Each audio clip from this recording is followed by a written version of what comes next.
bukaana tahayna nabi ayuub u daliila nabi ayuub 18 sano bukaan ahaa geed hoos jiifay marna ilaahay taacadiisa iyo digrigiisa ma daynin malik nabi rasuula walla ikhtibaaray todobadii habloodu lahaa mar kaliya laga wada dilay oo nafta laga wada qabtay iska sabray todobadii wiil lahaana mar kaliya israaceen oo iska sabray baarihi iyo tijaaradii iyo xooluhu lahaa oo dhan mar kaliya laga qaaday oo iska sabray markaas jidhkiisa waliba xanuun lagu riday oo iska sabray xanuun nuucaya gaadhay wala jidhkii intuu dhamaaday hariga iyo lafaha isku dhagan bas markaas wax ehela waxa uu soo hadhay xaaskiisii markaas qaraabadiisii ku yiraahdeen ama magaalada adigu nooga bax ama anaku aan kaaga baxno may ana inaga fududo inaga tagay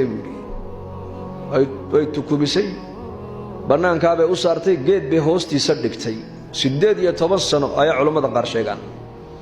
ayuu geed hoos jiifay subaxdii bay ka tagaysay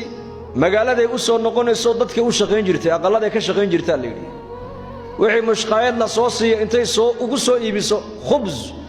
iyo idaam ayay markaa nabiga ugu keenin jirtay geedka hoostiisa markaas ay ku tiraahdaa ayuubow xanuunkan halka ku gaarsiiyay in ummadii iyo dadkeenii ay banaanka inoo soo tuuraan nabi ducadiisa la aqbala ayaa tahay ilaahay ma noo baridaha ka qaada xanuunkan oo dadka ku dhex noqonay markaa buu ku yiraahdaa 7 sano barwaaqo ku soo jirnay ma inta yar baan u adkeysan kara laanahay buu yiri barwaaqadii buu xasuustay isagu waa sunnada ilaahay daa'iman qofka u fiirsada ma inta nicmad aan haysana ayaa badan mise inta dhibaatadu nagu dhacdo ayaa badan mid ka badan nicmada badan marka anbiyadu nicmaday eegeen mar walba dadna muncimka marka way ka xishoonayeen ilaahay way ka xishoonayeen marka abu xaaskiisu ku yiri 7 sano barwaaqo ku jirnay ba muddada yar baan u adkeysan kara laanahay ayadoo magaalada ku maqan maalmaha kamida labadii dad isaga ugu dhaweeday qaraabadiisa ayaa marka u yimaadeen sheeday ka joogsadeen baa la yiri mid baa yiri marka hor u dhawaanay meeno xanuunkiisu inuu nagu soo tacaadiyaan ka baqaynaaye malaha dambi wuxuu galay ninkani dadku aynan gelin ereygaas marka nabi ayuub maqlay kolkay ka noqdeen ayuu